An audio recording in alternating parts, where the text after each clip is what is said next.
अगस्त क्रांति दिवस आज है और पीसीसी में विचार गोष्ठी का आयोजन किया जा रहा है।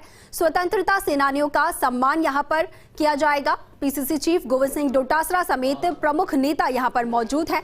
तो पीसीसी से ये लाइव तस्वीरें आप तक पहुंचा रहे हैं।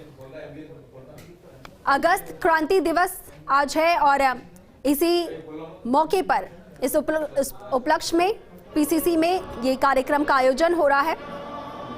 पीसीसी से ये लाइव तस्वीरें आप तक पहुंचा रहे हैं। विचार गोष्ठी का यहाँ पर आयोजन होगा और उससे पहले जो तमाम नेता हैं वो यहाँ पर पहुंच गए हैं। पीसीसी चीफ गोविंद सिंह डोटासरा यहाँ पर है, मुख्य सचेतक महेश जोशी यहाँ पर है, प्रताप सिंह खाचरिया यहाँ पर है और जयपुर ब्यूरो चीफ योगेश शर्मा हमारे साथ जुड़ गए हैं ज्यादा जानकारी के लिए। योगेश जी, अगस्त क्रांति दिवस आज मनाया जा रहा है, क्या कुछ खास कार्यक्रम आज यहाँ पर आयोजन होगा उनका?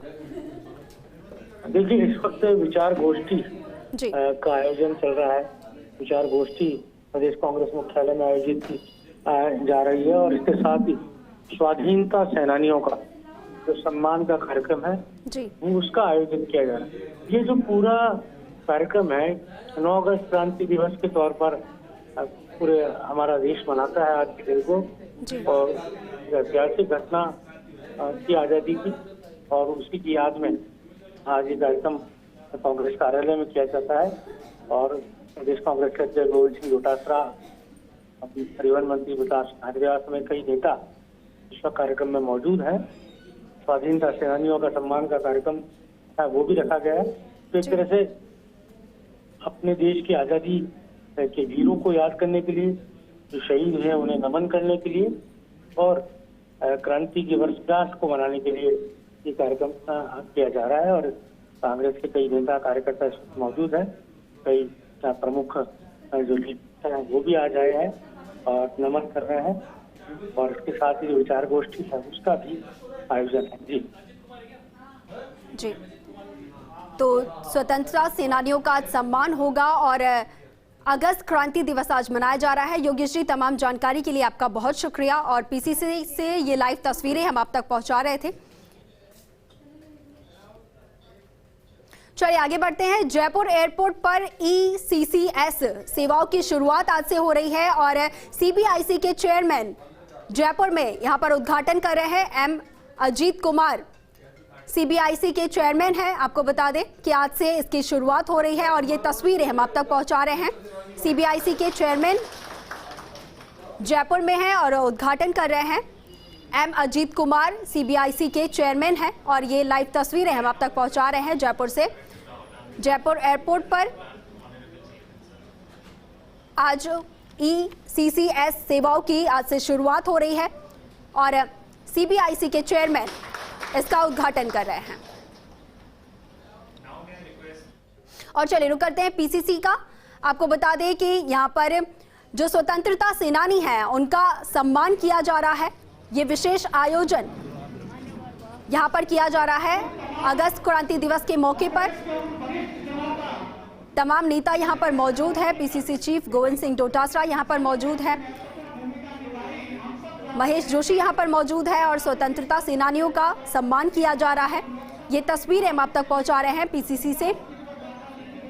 खास दिन आज स्वतंत्रता सेनानियों के लिए और उनका सम्मान यहाँ पर किया जा रहा है और इसी बीच विचार गोष्ठी का भी यहाँ पर आयोजन किया जाएगा और इससे पहले स्वतंत्रता सेनानियों को यहाँ पर शॉल ओढ़ाकर उनका सम्मान किया जा रहा है। पीसीसी से ये लाइव तस्वीरें आप तक पहुंचा रहे हैं।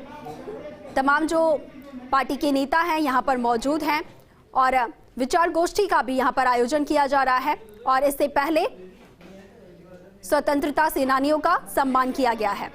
अगस्त क्रांति दिवस आज मनाया जा रहा है। स्वतंत्रता सेनानियों का, उनके बलिदान को यहाँ पर सम्मानित किया जा रहा है और इसी बीच जो स्वतंत्रता सेनानी हैं उन्हें भी यहाँ पर सम्मानित किया जा रहा है। तो ये तस्वीरें जयपुर से पीसीसी से हम आपको दिखा रहे हैं जहाँ पर तमाम जो पार्टी के नेता हैं, कार्यकर्ता है यहाँ पर जुटे हैं। विचार गोष्ठी का आयोजन यहाँ पर हो रहा है और इससे पहले स्वतंत्रता सेनानियों का भी सम्मान किया गया है। शॉल ओढ़ाकर उन्हें नमन किया गया है, उनका सम्मान किया गया है। तो पीसीसी से ये लाइव तस्वीरें आप तक पहुंचा रहे हैं। बड़ी संख्या में यहाँ पर पार्टी के कार्यकर्ता, तमाम जो बड़े नेता हैं यहाँ पर पहुंचे हुए हैं। पीसीसी चीफ गोविंद सिंह डोटासरा यहाँ पर मौजूद हैं, मुख्य सचेतक महेश जोशी यहाँ पर हैं, प्रताप सिंह खाचरियावास यहाँ पर मौजूद हैं। ऐसी व्यवस्था की जाए कि आजादी की लड़ाई का कोई नाम लेने वाला नहीं बचे। इस मुहिम में वो विचारधारा के लोग लगे। ये मौका नहीं है, लेकिन फिर भी मैं कहना चाहता हूं, बिना कुछ करे नामकरण कराना, नाम श्रेय लेना, जिन लोगों ने देश के एकता, अखंडता और देश के हित के लिए जान की बाजी लगा दी, अपनी जान गंवा दी, उन लोगों की खिलाफत करना, ऐसे लोग आज देश की सियासत पर काबिज हैं। मैं सभी कांग्रेस कार्यकर्ताओं से निवेदन करना चाहता हूं, वो जितनी महत्वपूर्ण लड़ाई थी और जितनी बड़ी लड़ाई थी आज़ादी के टाइम में, आज की लड़ाई आपकी हमारी उससे कम महत्वपूर्ण है। देश में लोकतंत्र को कमज़ोर किया जा रहा है, लोकतांत्रिक संस्थाओं को कमज़ोर किया जा रहा है, एक अजीब किस्म की भय की और खौफ की और आतंक की राजनीति, ऐसा माहौल खड़ा किया जा रहा है। एक एक आदमी डरा हुआ, एक एक आदमी खौफ के साए में जी रहा है। अभिव्यक्ति की स्वतंत्रता का हनन कर दिया गया। तो ये जो आज का दिन है, संकल्प लेने का दिन है कि हम देश के लोकतंत्र को कमज़ोर नहीं होने दें। हम देश में जो लोकतांत्रिक संस्थाओं को, लोकतंत्र को कमज़ोर करने वाली ताकतें हैं, चाहे वो सियासत पर काबिज हों, लेकिन उसका डटकर मुकाबला करेंगे। मैं दावे के साथ कह सकता हूँ, अध्यक्ष यहाँ विराजे हूँ और बहुत स्वतंत्रता सेनानी विराजे हूँ, बड़े सीनियर नेता हैं बैठे हैं हमारे, इनका मैं माफ़ी चाहता हूँ कि नाम नहीं ले पाया, लेकिन इन सब के मन में एक जज्बा है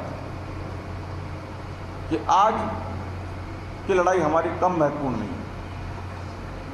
पूरा देश अगर किसी से उम्मीद करता तो कांग्रेस से उम्मीद करता है, कांग्रेस के कार्यकर्ताओं से उम्मीद करता है। इसलिए आप और हम पूरी ताकत के साथ में ऐसी ताकतों का मुंह तोड़ जवाब दें जो देश के लोकतंत्र को कमजोर करने में लगी हुई है। जहां आपको पता लगे कि कांग्रेस का कार्यक्रम हो रहा है, लोकतंत्र को बचाने की लड़ाई कांग्रेस लड़ रही है, राजस्थान को विकास के पथ पर अग्रसर करने के कार्यक्रम कांग्रेस चला रही है, जहां भी आपकी हमारी भागीदारी हो सके, हमको बुलावे का इंतजार नहीं करना कि कोई हमको बुलाएगा और फिर हम उसमें भागीदारी करें।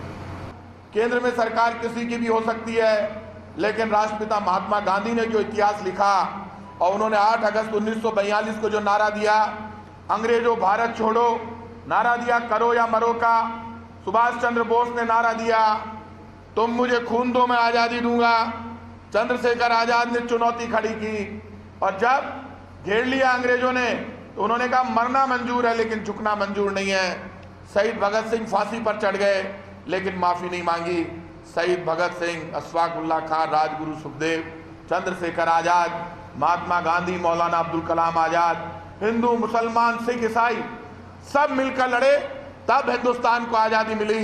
और आज़ादी मिलने के बाद जब चर्चा होती है इतिहास की, मेरा ये मानना है, जो मैंने इतिहास पढ़ा, पंडित नेहरू जितने बरस प्रधानमंत्री रहे उससे ज़्यादा उन्होंने जेलों में बिताया।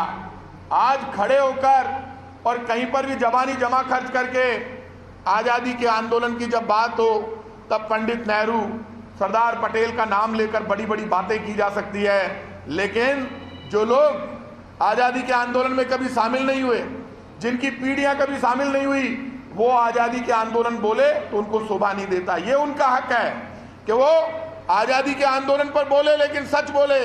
स्वतंत्रता सेनानी श्री शोभाराम जी गरहरवार, श्रीमती शांता पारासर जी, राजूराम सैनी साहब, नवरंग सिंह जी, तमाम सबका हार्दिक स्वागत भी करता हूं, सम्मान भी करता हूं, अभिनंदन भी करता हूं। और ऐसे स्वतंत्रता सेनानियों को हम सैल्यूट करते हैं जिनके कारण से हमारा देश अंग्रेजों से स्वतंत्र हुआ हमारा संविधान लागू हुआ और स्वतंत्र भारत के हम लोग नागरिक, हम अपने अपनी मर्जी के मालिक, संविधान के मुताबिक हम लोग सब काम कर रहे हैं। ये दिवस हमारे सबके लिए एक संदेश लेकर के आया है। हम सबको पता है कि महात्मा गांधी जी के नेतृत्व में भारत छोड़ो आंदोलन की शुरुआत हुई, एक जज्बे के साथ में हुई, एक हुंकार के साथ में हुई और सब कुछ साथ लेकर के एक इस तरीके का वातावरण निर्माण किया गया कि देश के प्रत्येक व्यक्ति के मन में हुआ कि हाँ, मेरा भारत महान है, मेरा भारत आज़ाद होना चाहिए।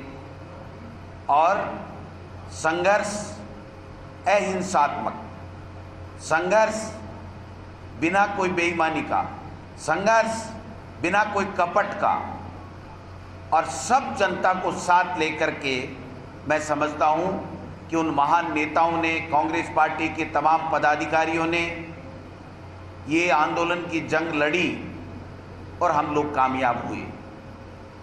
आज जो वातावरण है देश के अंदर, हमें इस दिवस की पुनः याद दिलाता है कि हमको पुनः एक क्रांति लानी पड़ेगी, हम सबको एक संकल्प लेना पड़ेगा, हम सबको इस आज़ाद भारत को, जिसमें भारत का संविधान के मुताबिक काम होता है, उसको हम कैसे खंडित नहीं होने दें, कैसे हमारे संविधान का अपमान नहीं होने दें, कैसे संविधान में जो बातें दी गई हैं, जो हम सब स्वतंत्र भारत में हम सब उसकी राह पे चल सकें।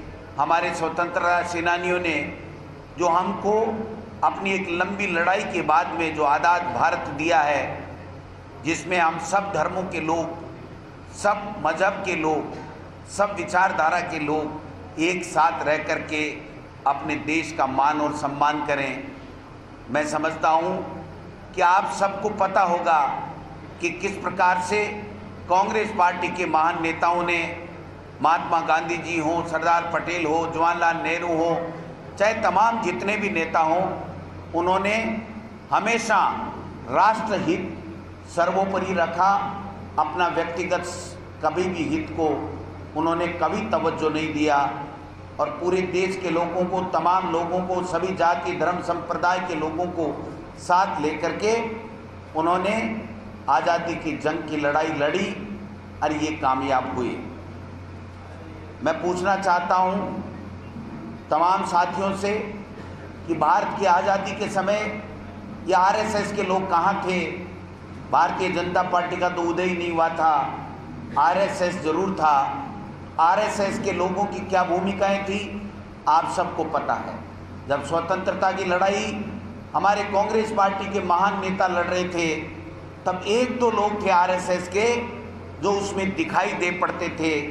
इसके अलावा कांग्रेस पार्टी और कांग्रेस पार्टी की विचारधारा में विश्वास रखने वाले तमाम भारत के वो नौजवान जो अपने देश के ऊपर मर मिटने के लिए आतुर थे, वो लोग थे जिनके कारण से हमारा देश आज़ाद हुआ।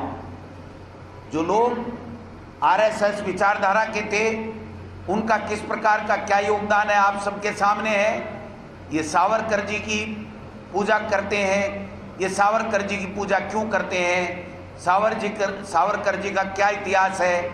आप और हम सब अगर इतिहास के पन्नों में जाएंगे, पीछे अगर जाएंगे, तो सावरकर जी को हम मना नहीं करते कि वो स्वतंत्रता आंदोलन में शामिल नहीं हुए, लेकिन जो जिनका जिस प्रकार की विचारधारा थी, जिस प्रकार का उनका काम था, जिस प्रकार की सोच उनकी थी, उसको आप अगर पढ़ेंगे इतिहास के पन्नों में तो हम देखेंगे कि वो सावरकर जी जो हिंदू राष्ट्र की बात करते थे, कोई गुनाह नहीं है। उस वक्त देश हमारा आज़ाद नहीं हुआ, हमारा संविधान लागू नहीं हुआ। अगर वो हिंदू राष्ट्र की बात करते थे तो वो गुनाह नहीं करते थे।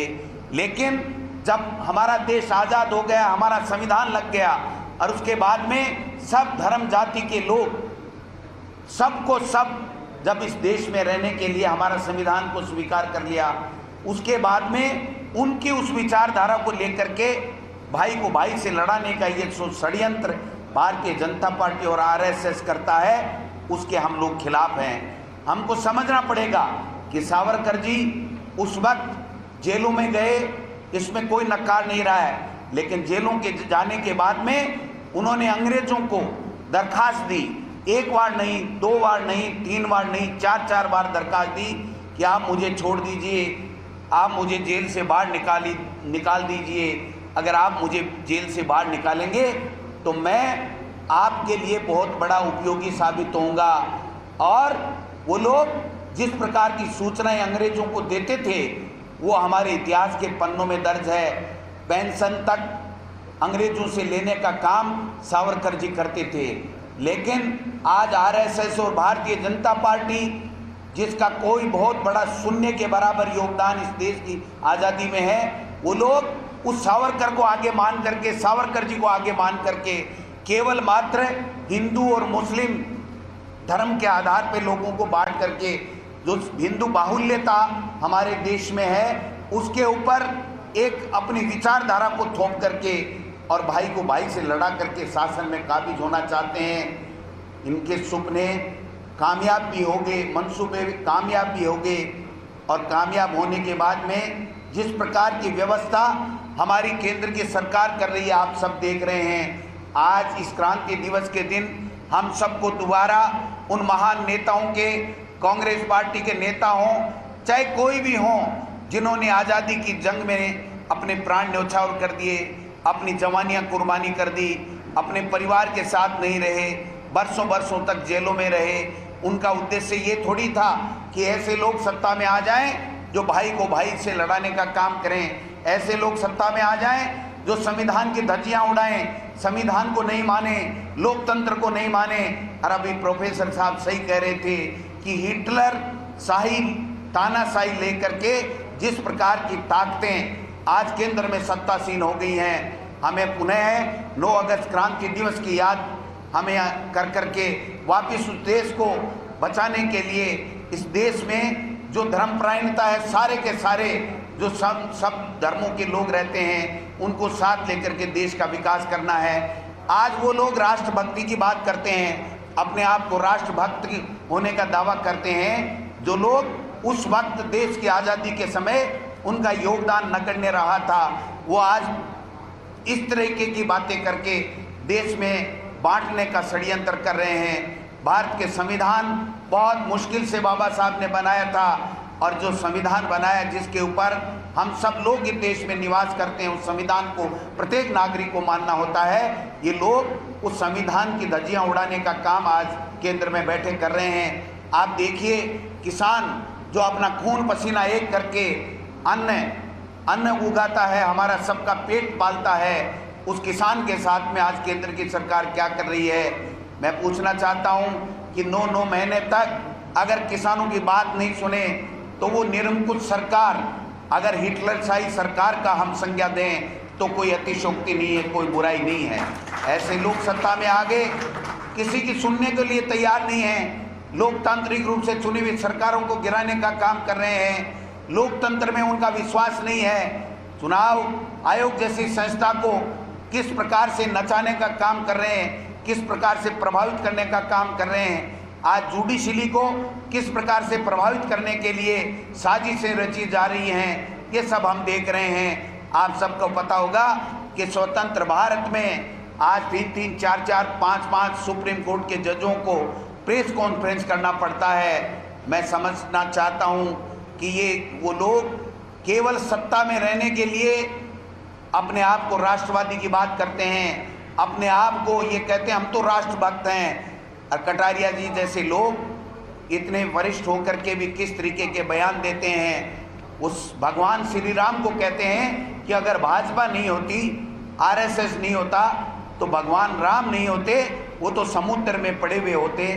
उनके थोड़ी बहुत भी अगर दिमाग में ये बात है, वो इसलिए कहते हैं कि उनका विकास में विश्वास नहीं है, उनका भारत की एकता और अखंडता में विश्वास नहीं है। वो इसलिए कहते हैं कि वो जाति के आधार पर, धर्म के आधार पर लोगों को लड़ा करके सत्ता में बैठ गए, इसलिए उनका गुरूर आज आसमान के ऊपर है, उनका घमंड बोल रहा है, उनका जो आपस की फासिस्टवादी जो जिस तरह की विचारधारा उनकी है वो आज उनको सर चढ़ के बोल रही है। लेकिन इसमें गलती हमारी भी है। हमारे कांग्रेस पार्टी के लोग इस बात को ध्यान में रखना पड़ेगा कि जब देश आज़ाद हुआ तो कांग्रेस के महान नेताओं का बहुत बड़ा योगदान था। हम हमारे इतिहास को अगर झांक करके देखेंगे तो अपने आप को गौरवान्वित महसूस करेंगे कि हम ऐसे महान महापुरुषों, ऐसे शहीदों के देश में हमने जन्म लिया, ऐसे महान वीर सपूत और शहीद जिन्होंने अपने आप को बलिदान करके, अपना सर्वोच्च बलिदान करके इस देश की आज़ाद कराया। और आज हम सबका दायित्व बनता है, जहाँ भी हम लोग बैठे हैं, जिस रूप में भी बैठे हैं, जो भी काम हम लोग कर रहे हैं, अगर कोई नौकरी पैसा वाला व्यक्ति है तो वो नौकरी पैसे में इस बात को ध्यान में रखे, अगर कोई व्यापारी है तो व्यापारी अपने आप को इस बात को ध्यान में रखे। और हम जिस पॉलिटिकल विचारधारा के कांग्रेस पार्टी के लोग हैं, जिनके महान नेताओं ने इस देश को आज़ाद कराया, हमारी ड्यूटी ज़्यादा बढ़ जाती है। इस देश को एक और अखंड रखने की ड्यूटी ज़्यादा बढ़ जाती है। ऐसे बहरूपीय लोगों को उजागर, उनका सच्चा सच उजागर करना हमारी ड्यूटी में आता है। आप देखिए कहाँ गए निम्बाराम जी, कहाँ गए आप पूछिए। जो पूरे प्रदेश के प्रचारक, उनके खिलाफ 20 करोड़ रुपए की अगर कोई रिश्वत लेने की बात जब सामने आ गई, रेफआईआर लॉन्च हो गई, तो इतने राष्ट्रभक्त अगर हैं, अगर इतने राष्ट्रवादी हैं, इतने राष्ट्र के प्रति